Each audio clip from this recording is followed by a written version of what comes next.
Mutant Deviations, Wormo, complete. By Slider 214. And thanks again to my beta Grey Raven 09 for his assistance. I think this is the longest chapter yet in this FIC. Next segment will probably be an interlude to close out the current arc. Disclaimer, I do not own anything related to Worm. If I did, I would be far more productive. Please enjoy and let me know what you think in a review if you feel like it. Split 04. I tossed and turned for hours before finally giving up.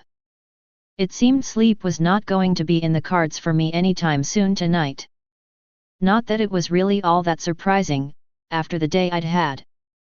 So instead of lying sweaty and scared in my bed, I decided to go be sweaty and scared outside. I gathered my swarm from around the nearby blocks and started directing it to move towards the warehouse district. This would be so much easier if I could just control the entire group at once instead of only a couple hundred or thousand with the rest just sort of following in their wake. If I was going to be working side by side with Hive, I might be really hamstrung. Well, Queen would be. That might be a good thing though.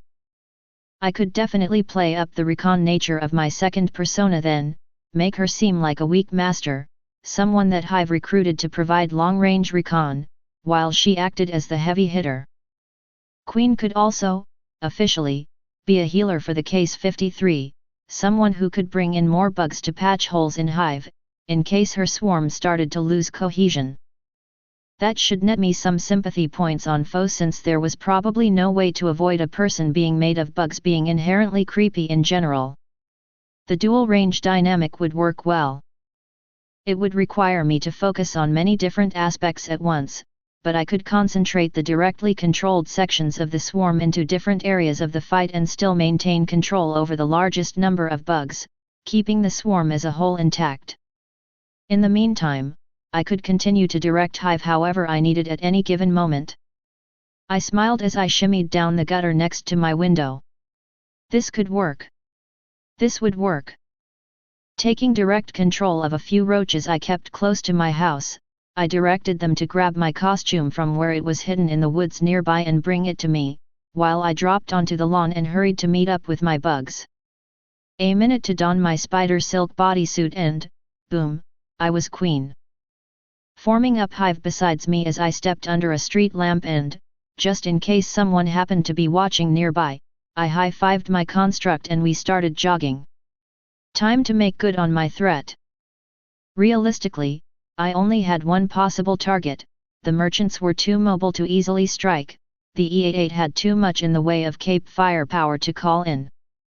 At least the ABB only had 3 powers on their side. Oni Lee was the biggest immediate threat. Lung I could avoid, and honestly what kind of tinker would be patrolling in the dead of night? No. Bakuda was likely sleeping or working. Oni Lee's grenades would be the biggest problem. Queen wouldn't be close enough to be spotted and stabbed, but do enough damage to Hive and it'd be a pain to pull together enough bugs to rebuild her. I made good time to the docks. It only took me 20 minutes and while I was en route Hive was able to web up one mugger in her spiders and I nabbed a strung out merchant who thought it was a good idea to approach not 1, but 2 capes and try to hold us up. I hadn't even had to use any powers for that one. Just dodged to the side as he swung his pipe and decked him with a baton to the back of the head. The rush was awesome. I scowled under my mask as I arrived in ABB territory proper. If I was getting a rush off of an encounter like the last, maybe that was why my dad became such bastard, it would be easy to become addicted to it. Hive slapped the back of my head and I turned to glare at my construct which just crossed its arms and glared right back. Not so many emotions for you, thank you, I muttered, drawing back the anxiety and giddiness I had been feeding into the swarm. My construct immediately grew a bit more docile and nodded back to me. This was going to take some getting used to. Splitting my mind in two while I was sitting in class was one thing. That was easy, I had been doing parlor tricks like that for months. I could probably have 20 different projections going at once with no sweat. It was making sure that Hive looked and acted real while still paying enough attention to my own body so that I looked and acted normal too. That was what was going to be tough. This should be a good trial run as much as anything else. Keeping Hive jogging beside me, I sent a few flyers out to scout the nearby warehouses. Many clusters of 5 to 10 bees were more than enough to check out the giant spaces to see if there was anything nefarious going on. Unfortunately, I kept coming up blank. My eyes narrowed and my lips curled as I pushed the swarm further out, expanding into some of the apartment buildings a few blocks over. Still nothing. I started to growl under the breath before slapping my head and glancing at Hive. A moment later, I pushed my annoyance towards her swarm cluster. As the bugs accepted the emotion, Hive's steps picked up the pace and she started jogging a bit faster than me. Not just jogging, she started to run and turned the corner ahead, angling to a building to the left. I frowned and focused in on the cluster that had been exploring that building. The cluster was dead. Oh, you've got to be kidding me. I spat. Stupid rookie mistake. Lose the tree in the forest. Step up your game, queen. Now I was talking myself again, great. And apparently my swarm knew itself better than I did. And it was my power. Yet, because this didn't have the potential to get weird real fast.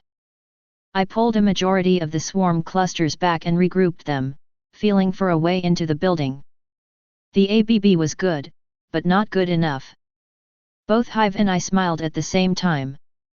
These gang members weren't thinking three-dimensionally at all.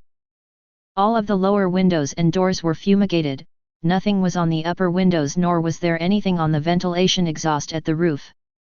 Hive flowed into the warehouse through the windows while I set the wasp and spider clusters flying down through the vents. As Hive reformed, I pushed determination and eagerness into her and directed Queen's own flying arsenal to hold off for the moment. One chance, Hive stated to the 8 ABB members as she did the equivalent of cracking the mantises that passed for her knuckles. Stand down and I won't hurt you. One of the Asians smirked and grabbed a spray bottle from the floor beside him. We're not as stupid as the merchants, little girl. How about a counter offer? You leave like you came in and we don't kill all of those creepy crawlies and make this one of the shortest careers of a new independent ever. Hive smiled, the expression a bit more horrific than it was probably intended to be since her head was mostly hollow and the back was composed of centipedes. Nice try. But see, you'd have to be able to pull the trigger for that to work. Hive darted forward and slammed her buggy fist into the first gang member. Getting hit by one bug? Nothing. Getting a haymaker to your stomach from 100 at once was going to sting. Or, in the unfortunate gang member's case, knock you flat on your ass desperately wheezing for air. A second ABB member tried to spray Hive with the bug spray, only to find that my spiders had locked the safety on with enough layers of silk that those idiots would need to set fire to the entire can to get it off. Thanks, Queen. Hive shouted as she punched another gang member. A third tried to tackle her, though her bugs just reformed after he'd passed through. Amusingly enough, with a good 24 hornets on him and well as dozens of centipedes. The unfortunate goon was taken out quickly once my critters started attacking him.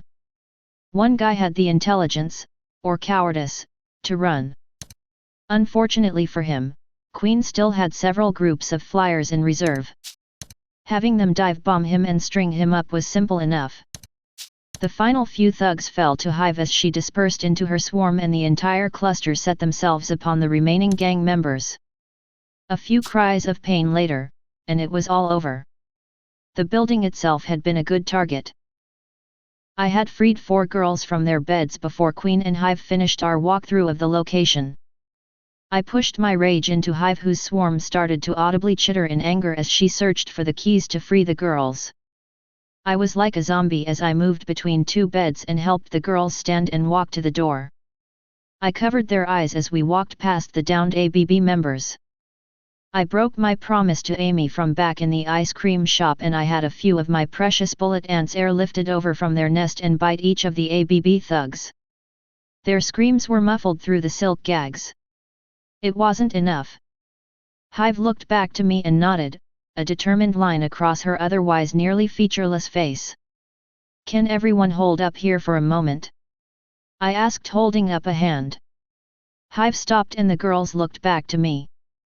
Thanks, let me just scout out ahead and make sure it's safe. I'm sorry I didn't do it on the way down, I got a bit distracted. That's okay, the one raven-haired girl mumbled. We can go home soon. As long as Lung doesn't get here first, take as long as you want. They don't report in for another 2 hours and the clients don't show up until 3. Thank God my rage was with Hive. My construct's form fizzed out for a moment as her insects buzzed hard enough to lose their hold on one another. Keep it together, Hive. We gotta finish up and get these girls home. I reconnected with the swarm I had left patrolling the area as we started the battle. Most of them were reporting all conditions normal. One group at the edge of my range had detected Oni Lee a moment before I made contact, but he was already leaving their radius heading away from us, so I wasn't worried. The only real concern was that one group of flies was circling a garbage can in the alley outside. And had apparently met up with someone. Fuck. I apparently needed to work on my multitasking. Everyone stay inside. Hive, we have company, though she's alone. I'll go chat and I'll call for backup if needed. Can you protect the girls? She held up her hand in an okay sign. Gotcha covered, Queen. Go show the bitch why it's not nice to watch and refuse to help. Yeah, that's your thing. I'm here to talk. Hence why you stay inside, hun. I said, blowing a kiss over my shoulder as I walked out the door. I kicked the bug bombs to the side as I did, shielding my critters from the smoke. I walked to the alleyway and folded my arms, leaning against the wall as I stared at the girl in the purple and black bodysuit sitting on the pile of rocks across from me. Tattletale. Hello again. What name are you going by so that this doesn't get awkward? Queen. Queen it is then, she said, a small smirk crossing her face for a moment. That's appropriate. How large is your swarm, Queen? If you don't mind me asking, that is. I do actually. That seems like privileged information, I said back, glaring through my mask. Tattletale shrugged. Well, can't blame a girl for trying. She cocked her head to the side and chuckled. You know, you're incredibly hard to read. I almost didn't realize you were fucking with your emotions until we had almost screwed the pooch at the bank. A bit more and I would have gone too far with you and set you off since your shit was all messed up. That wouldn't have ended well for anyone, me, you, the customers, anyone really. I'm sorry about that, by the way. I didn't, no, that's not fair. I did mean to push that hard. I like getting a rise out of people. It's fun. I don't like actually hurting them though. Will you tell your friend I'm sorry? I honestly didn't think she would take it as hard as she did. She's known this stuff for ages, otherwise I'd have no clue about it. I slowly nodded and pulled back some of my optimism from Hive. I'll pass it along. What are you doing here, Tattletale? She sighed and leaned back against the rock pile, staring at the sky. We both know the answer to that. The other reason why I ran right the hell away. My mouth went dry and I shunted everything I could into Hive. Fuck. Fuck, fuck, fuck. Son of a bitch. I spat. Apparently Hive didn't get all of my emotions. I was going to hit my shunt limit soon if I wasn't careful. That wasn't super important at the moment. Finishing this conversation while I could functionally complete it was much higher priority than staying emotionally stable. I knew you worked for him, but fuck. Yeah, the situation is not exactly ideal. Tattletale waved as she sat up. She hesitated a brief moment and then reached up to pull off her mask. She smiled at me, saluted and then pulled the domino mask back onto her head. I'm Lisa. Now we're even. Not remotely. You can destroy me. And you can get me killed by just walking away tonight, Taylor. Your dad is not a nice guy and he expects results. I pissed him off too much while finding his limits. It's what I do, I can't really help myself, she shrugged. He has a temper in case you haven't noticed. At the moment, I'm very useful. Once I stop showing results that changes and I'll get a bullet in the head. Right now, he doesn't know Queen and is you, he just wants the new cape under his thumb. He can't honestly think that I'm going to join the Undersiders. I clenched my fists and the swarm near the dumpster buzzed as they oriented themselves towards Tattletale. I'm not a hero, but I'm not working for him. Tattletale held up her hands and shook her head. No, that's not what I'm saying. I don't want to work for him either, Queen. I'm just not quite sure how to get away yet. Give me time, okay? For the moment, can you just take this phone? Please. She held a cell phone out to me and hopped off the bricks to step closer. It doesn't have a tracker, and I broke the GPS, I don't need either, I know who you are already. It's just for a show. To prove to him that you are willing to think about it. That I can still be useful. Please? You don't have to like me. I'm just asking for you to not let your dad kill me just because you two are annoyed with each other. Please don't make me a pawn in this squabble. The swarm quieted down as I looked from the phone in her hand to her face. I frowned and then my lips quirked up into a half grin. Isn't that what you want to make me into one day? Tattletale blinked and that same cat got the canary grin from earlier spread on her face again as she laughed. You are good. But you're not a pawn, Queen, and I don't want to use you like one, I was hoping for a partnership. I just need to show you that I'm legit. I know you don't trust me yet. How can you, knowing who I work for? I promise, when I have something concrete to bring you, something that can prove which side I'm on, I'll contact you. Until then, we can work together to take down your dad. Sound like a plan? Answer me one thing first. Her eyes narrowed though she nodded. How did you find out my father was Coil? Tattletale just laughed at that. Would you believe initially by chance? I hang out on the boardwalk a lot. He's still technically part of the dock workers union and while he doesn't spend much time in that capacity there's a few functions he can't avoid. I walked past once while shopping. It was a hop, skip and a jump to figure out who he was once I heard his voice. Backtracking his identity was easy at that point. I snorted and the swarm fully settled down. I shook her hand and took the phone. To think, I had to work for weeks to figure out where the hell he disappeared to and you just walk past him. Doesn't seem very fair. Anyway, sounds like a plan. And if you need to get out in a hurry, let me know.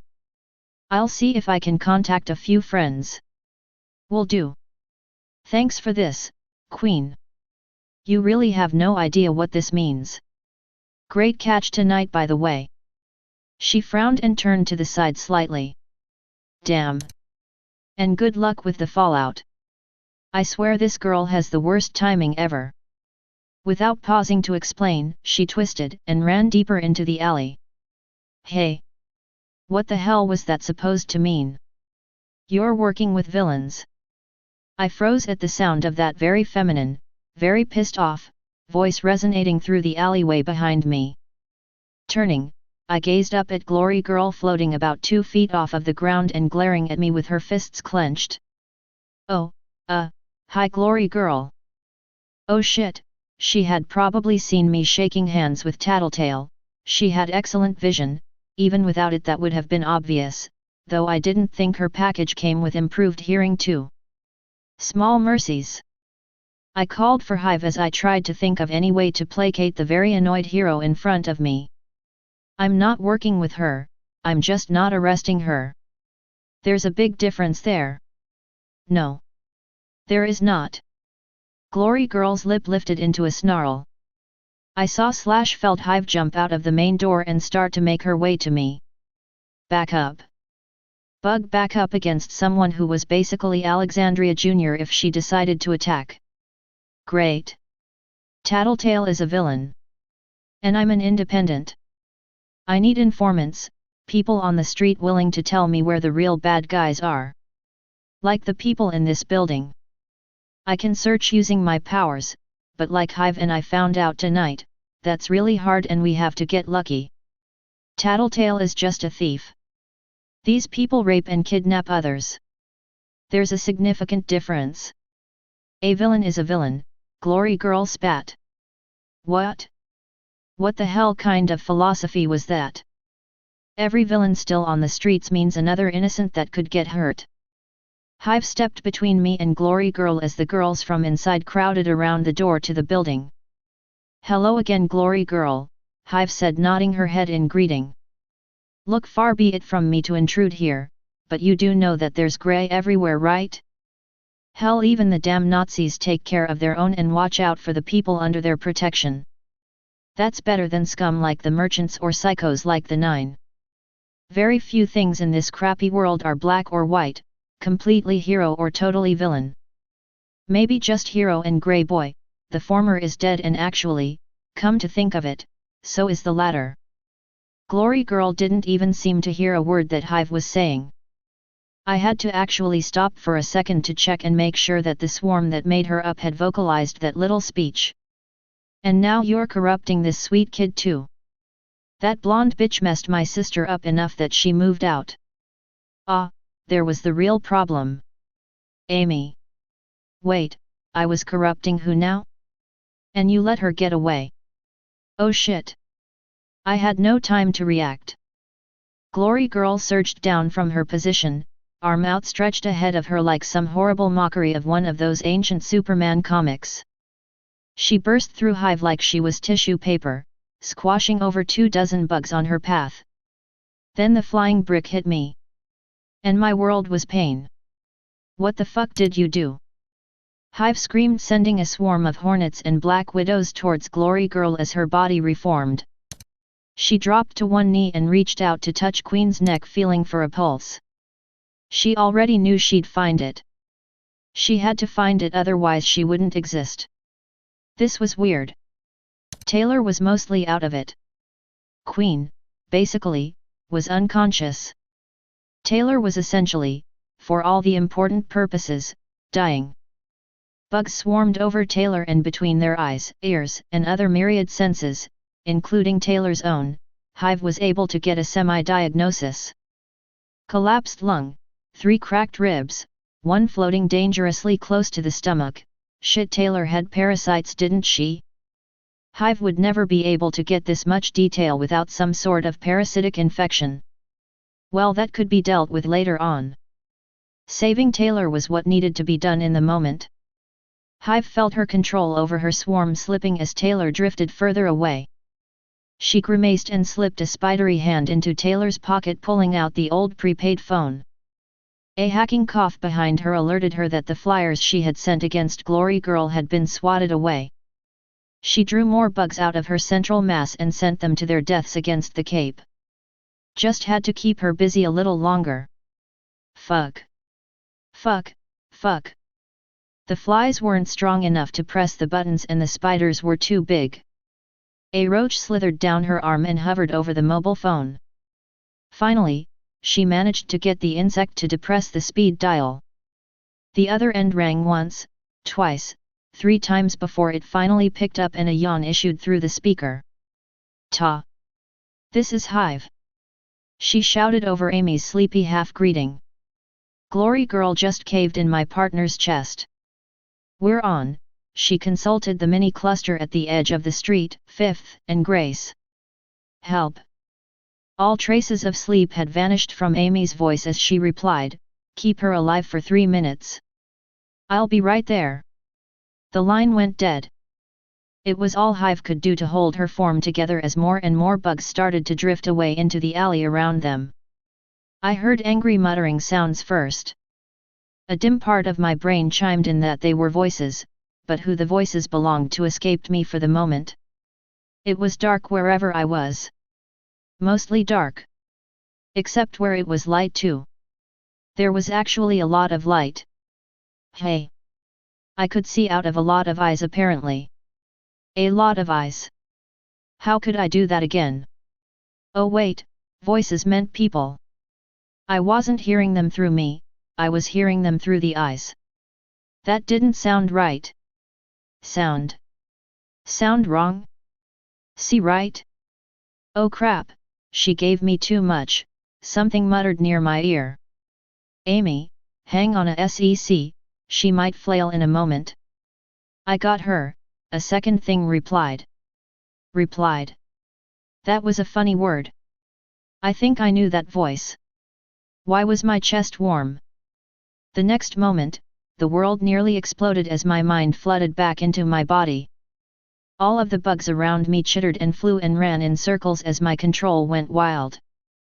Hive's body briefly surged into a swarm of hornets and roaches before reforming nearly instantly and gaining almost 4 inches in height, and my mini clusters recoalesced right after, marching back to their patrols. My back arched and forced my chest up into Amy's hand, my arms slapping down onto the pavement next to me, and a hoarse scream tore from my throat. Queen, it's okay. You're okay. Panacea is here and she's healing you, calm down. Hive shouted. She tried to use her spidery hand to push me back down, but I dissolved her arm and screamed again. Something was still wrong. How was Hive acting without me telling her what to do? Where was I? What had happened? Aunt Sarah, help! Another set of hands landed on my shoulders and pushed me back to the pavement as I sucked in another breath to scream again. Hive pushed more of herself at me and the scream died in my throat. She lost a bit of cohesion and I had to manually shore her up and draw her arm back together as my aborted scream turned into a ragged gasp.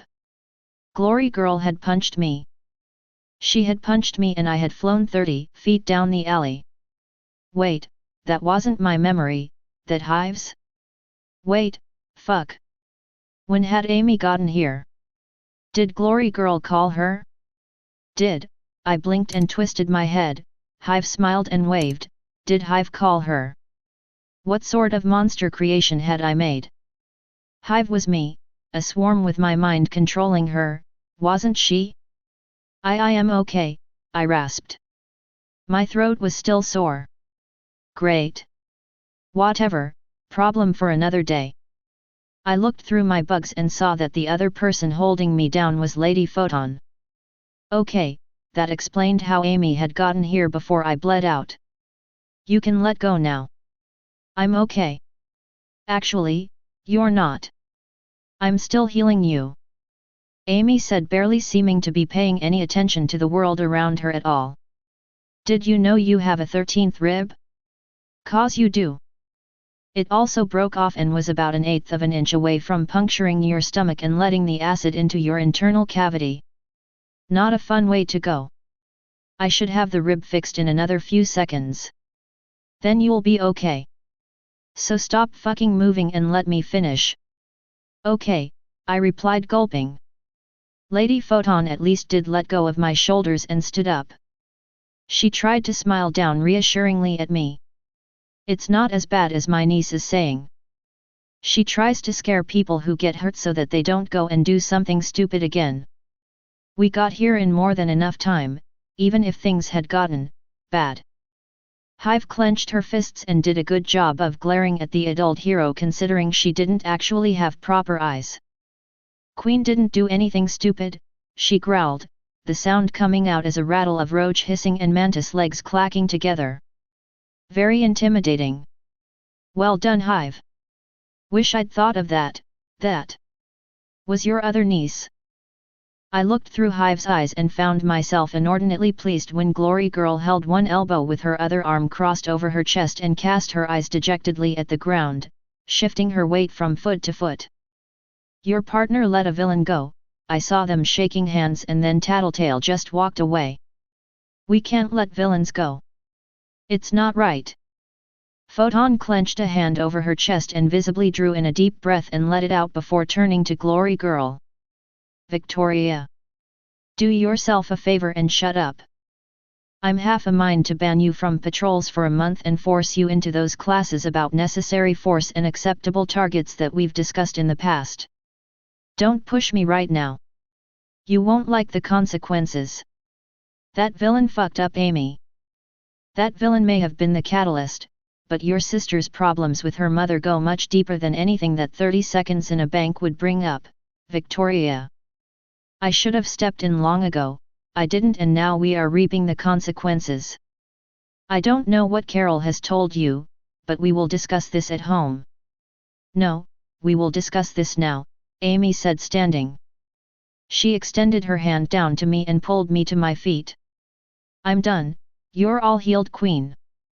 Better than before, even, since I had to get rid of a few extra passengers.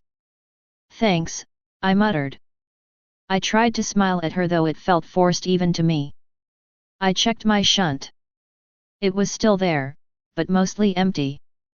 Hive only had the bare minimum to remain functional, my body was mostly operating at normal levels of human emotion. Fantastic. Considering how fucked up my mind had been when I woke up, I didn't dare send anything through that connection right now. Amy, Victoria, we should discuss this at home, Photon said, glancing between the two. Amy took a step back from her aunt, putting herself closer to me and Hive. We can't, Aunt Sarah. I'm not going home. Not to Carol's house, or to yours. What? Amy, what are you talking about? Amy cringing, collapsing in on herself. I almost reached out to her myself before remembering that officially she knew Hive better. I started to direct my construct towards her, but she was already laying a hand on Amy's shoulder and squeezing softly. Seriously, what the fuck had I created? Thank you for letting me stay with you for a bit, Aunt Sarah. But I can't. I just can't. If I stay with you, then I have to be part of New Wave still. I wouldn't feel right staying in your home with you, Crystal, Eric, and Neil. I would have to keep healing, keep covering for Vicky. Every time Vicky. 36 times. 36. If it wasn't for me covering your messes, you would have killed more people than Storm Tiger, Rune, Crusader, and Purity combined. Nazis, Vicky. You have a higher body count than Nazis. Tonight, you almost killed a girl, a new hero, for prioritizing rapists and murderers over a lone teenager whose biggest two jobs have been a casino heist where only the ABB has been damaged and a bank job that got foiled halfway through. By Queen's partner. I can't cover for you anymore, Vicky. You have to learn your limits. You have to learn how to hold back, and if I stay, you're never going to do that. Glory Girl staggered back as if she'd been slapped. I suppose in a way, she had been. You don't mean that, Ames. Do you know why I stayed for so long? I've wanted to stop for months. I've wanted to put up more of a fight. Every time you call me with a problem, I convince myself it's going to be the last time. That this time will be different. That you'll feel bad instead of just laughing it off. But nothing changes. Except I die inside a little more each time. Because you don't even care what it does to me. What happens if I don't make it in time, Vicky? Do we just hide the body? Throw it into the bay and hope it never washes up again? Or do you ask me to liquefy it? I'm an accessory either way. And I'd do it too. It'd prove Carol right, but I'd do it. I'd be a goddamn monster, just like my dad, because you asked me to do it. Because you had to be protected. I never would have asked that of you, Amy, Glory Girl said softly. She started to float closer to my friend. Amy took 2 steps back, using me and Hive as a wall to protect her from her sister. Lady Photon had her eyes closed and her hands clenched at her sides. She must have seen this coming ever since Amy had shown up at her doorstep, otherwise she would have stopped the yelling before now. Right? That was what parents did, right? I think that's what my mom would have done, had it really been so long since I'd had her, had any parent, hell had any competent adult, in my life that I'd forgotten? You wouldn't have to ask, Amy sobbed. Because I love you.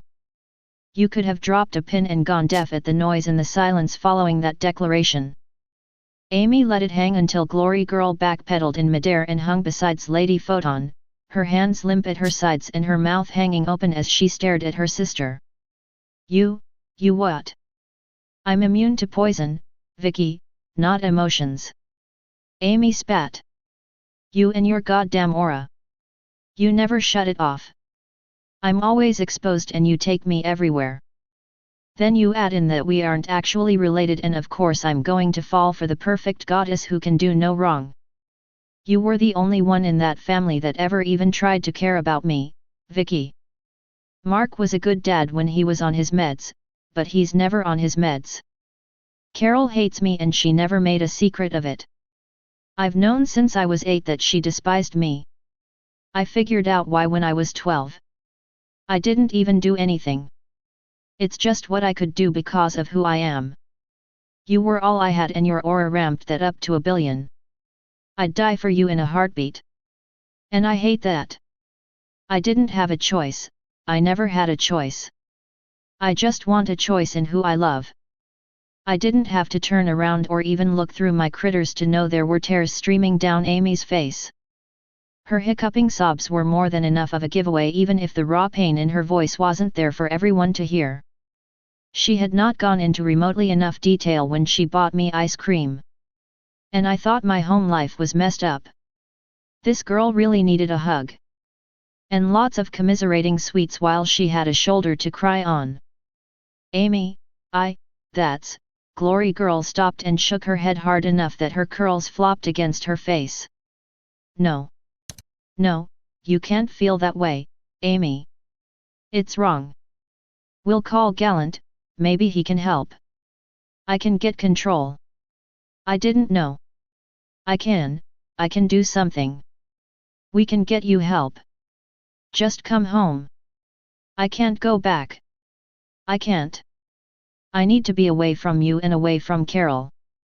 And if I'm with you, Aunt Sarah, I'm never going to stay out of new wave business. I need a fresh start. I'm sorry, I just can't. Lady Photon stared at Amy with glistening eyes. I wish you had told me all of this sooner, Amy.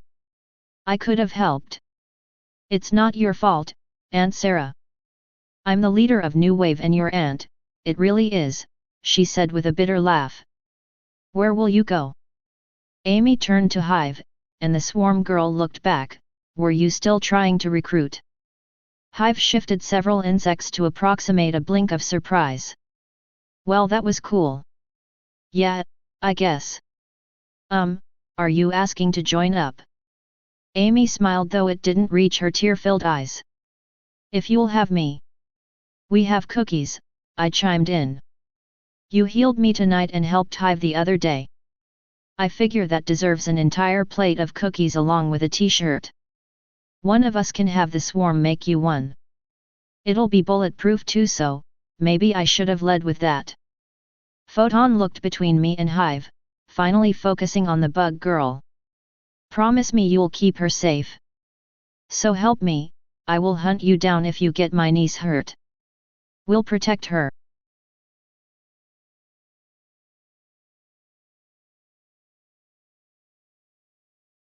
We'll protect her, Hive replied, shaking her head. I wasn't sure if I should be insulted or not that everybody was looking to my construct as the leader instead of me. Though considering that I had basically introduced Hive to Miss Militia as the leader of the group, I guess that did make sense. This was so weird. Okay.